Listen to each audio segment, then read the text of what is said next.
think everyone who played Minecraft created a single player world at some point. You give your world a name, set it to survival and let it generate. A few seconds later you're in. You see some trees, a vast landscape and maybe a few animals. The world feels open yet quiet. Just the occasional sound of some animals and the tutorial screen on the top right corner. You start with the basics, chopping some wood, crafting your first tools, going to mine, build a house, build an animal farm and going further. But at some point a strange feeling creeps in. You don't exactly know what it is and you just keep playing until you realize you're alone. This world has no limits, yet no matter where you go, you won't find anyone else. Infinite space, infinite resources, just for you, nobody else. And this is the moment where the emptiness kicks in, the loneliness. And for a second you just consider closing the game. Something about this world feels uncanny and unsettling. But just before you leave, you hear this melody.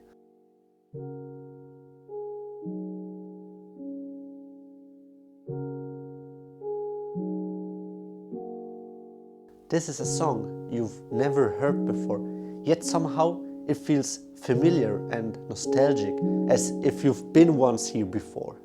And suddenly you feel free. The loneliness doesn't go away, but there's another feeling you can't quite describe.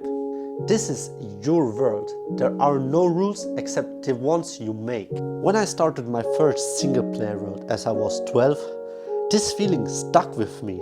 It was something special, something unforgettable. And I know I'm not the only one. Many people share the same experience as me. And when a game can make so many people feel the same way, you know that this game has a good atmosphere. They created something special with this game. But what exactly is atmosphere?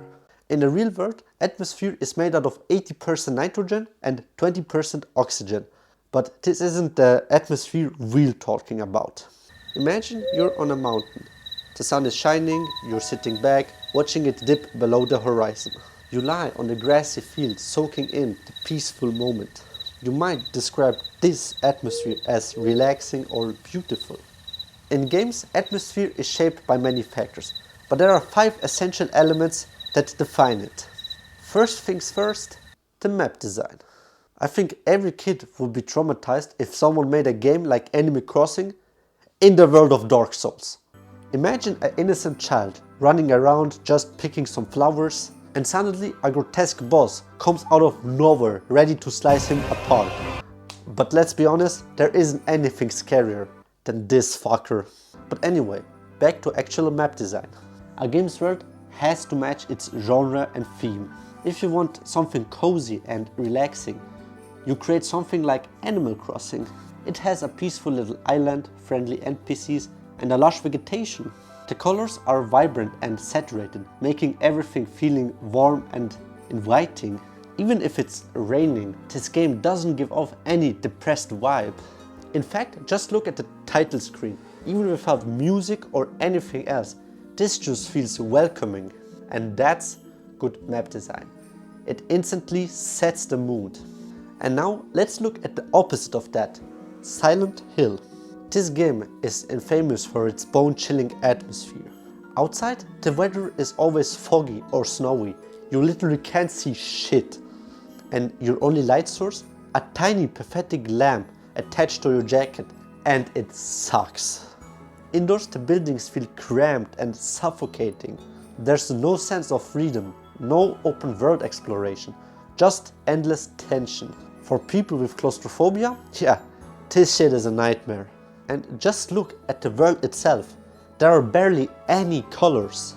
It's as if someone cranked down the saturation slider to 0%, leaving nothing but a cold, lifeless landscape.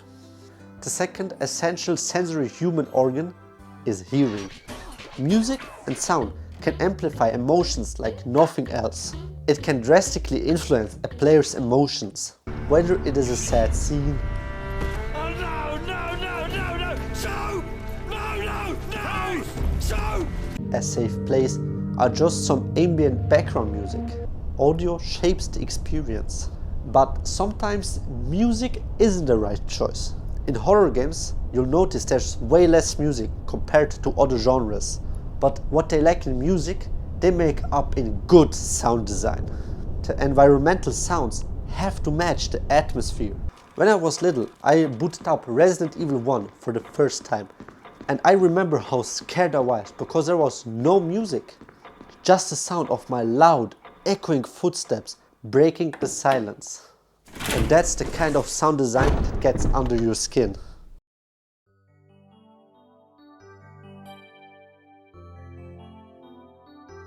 I won't spend too much time on this because honestly it's pretty simple. If I watch a boring movie with a bad plot, you can bet I won't stick around watching it to the end. The same for games. If the story isn't engaging, why should I keep playing it? There's just no point. But of course it depends on the game. A game like Minecraft doesn't have a deep structured story, but the gameplay is so engaging that it doesn't need one. If the mechanics are fun, clear and well designed, I'm hooked. The same with Animal Crossing. It isn't meant to have a great or big story.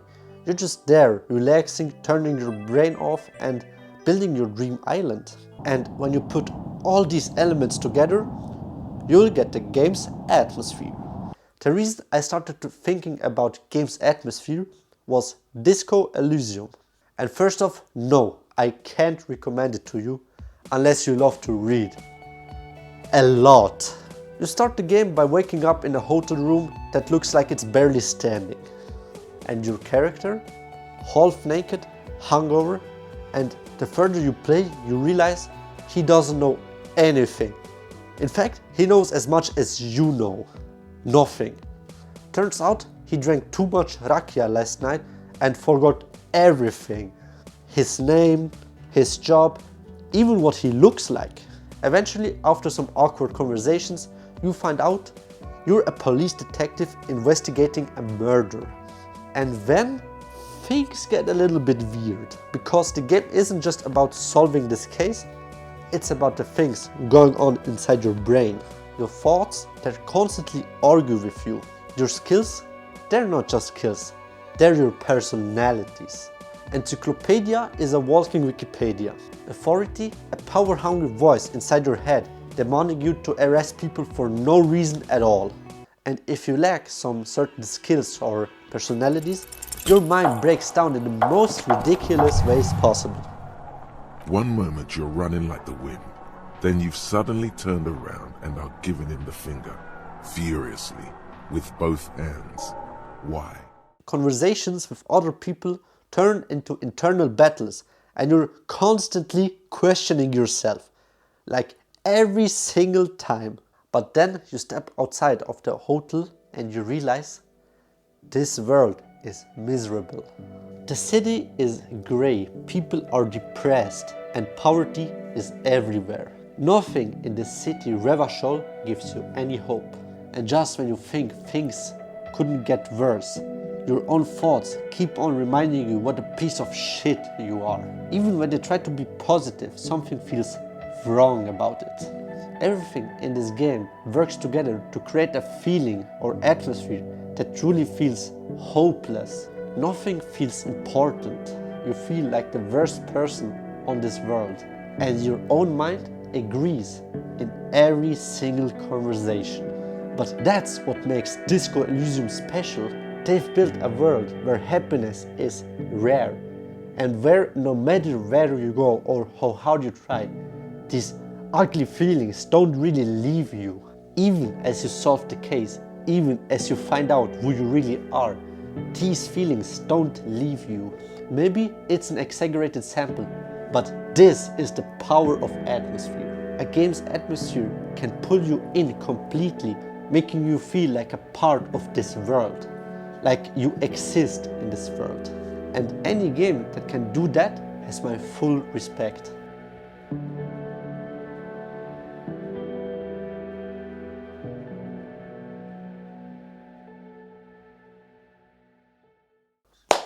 But let's get away from depression and give your eyes some colors to change. If there's a game that embodies a chill, relaxing and easy atmosphere, it is Animal Crossing.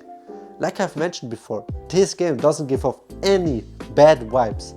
In fact, if I could choose where to live the rest of my life, I wouldn't even hesitate. Send me to these islands. And the best thing for Animal Crossing or its developers is that they profit from their real life. Many people use it as a small escape from reality, whether they have a bad day or just need a break from reality. The moment you open up the game, you're greeted by the soft little jingle welcoming you back into the game. Then you're on your island, free to do whatever you want. Cleaning the town, planting some flowers, decorating your home, or just catching fishes all the day. The background music is always soft and easygoing. You don't even recognize it really, but it's there. I personally love lo-fi beats, but honestly, I would rank Animal Crossing music even higher. Lo-fi sometimes makes me feel a little bit sad, but Animal Crossing never. It doesn't even mix inside my head together.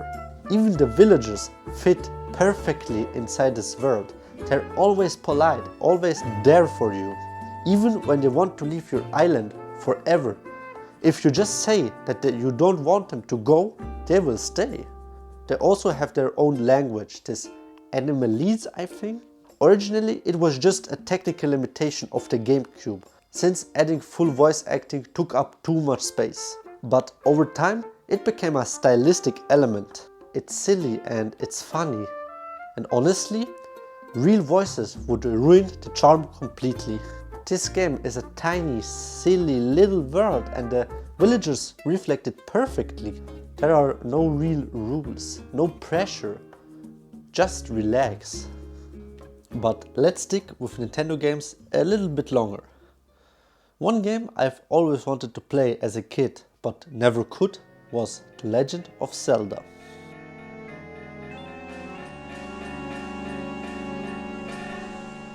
Looking back, I'm actually kinda glad I couldn't play it. First of all, you have to remember and read a lot of dialogue. And second, that Deku Link transformation would have traumatized me as a child. When I finally played Majora's Mask on the 3DS, I've realized that this game isn't made for kids. Sure, the main city, Clocktown, starts off lighthearted. It's got some quirky people and weird locations, but overall it feels chill, relaxing and no worries. Like the kind of place where you just could lie down and watching the sky. No, there is no chill. Look up and there it is. A giant moon with the scariest face imaginable just slowly crashing down on your town.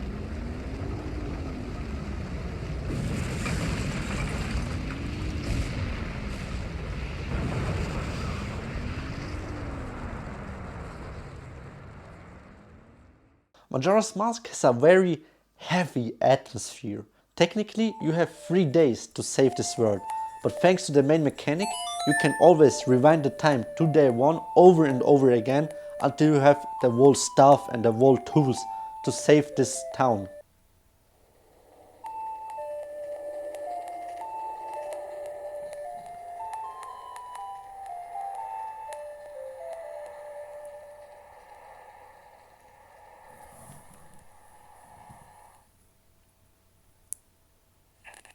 Day 1 in Clocktown feels relatively calm. Most people are just living their life. Some are a little uneasy, but no one is really worried about this giant ass moon. And that's what makes it even worse when the time passes. Because slowly the tone shifts over these days. The sky darkens, the music changes. People start to panic and you realize this happy little city is on the edge of doom. As you progress in the game, you'll get to day 2, where the moon is closer than yesterday. And now the people are a bit more nervous. The people are more serious about this moon, but still think a miracle will happen and it will just go away. Whereas the last day, complete chaos breaks out. And the last people in Clocktown are the ones who are scary and don't know where to go, or the people who just accepted the fate of it. And this is something I haven't seen in many games. As time progresses, you see how the city develops with its danger about the moon. And the city feels human. It feels like these villagers have emotions that can change throughout the game, giving the game from day to day another atmosphere. And this is something I didn't really experience often. And this is the reason why I got pretty hooked in the game. As time progresses, you don't only see the environment change, you see the people change with their emotions. You feel the growing dread. You witness how the town's atmosphere changes day by day with the people. And the city just feels human. The NPCs feel like they have real emotions and are not just static. They react, adapt and express fear, denial or acceptance. But the newest Zelda game, Tears of the Kingdom, had a little bit of another approach. I still remember booting it up for the first time, starting somewhere up in the Sky Islands and just fall.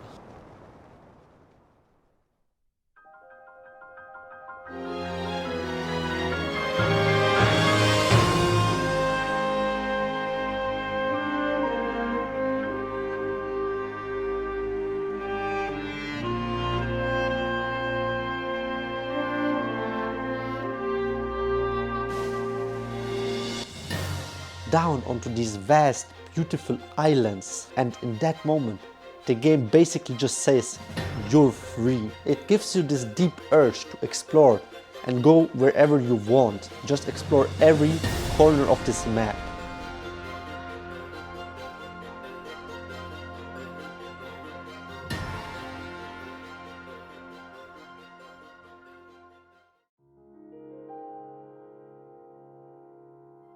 There's something incredibly relieving just riding across these open lands, discovering new villages, collecting materials and just soak in this atmosphere. What makes it even more interesting is that this world is in serious danger, but they don't pressure you to save this world immediately. Instead, it says to you, take your time, explore and prepare. And that calm but still serious freedom makes a special atmosphere out of it. There are many factors that shape the game's atmosphere. But here's the thing, gaming is more fun when you actually dive into this world, not just playing it, but experience it. When you become the character you play. And honestly, we're lucky that many game studios nailed this.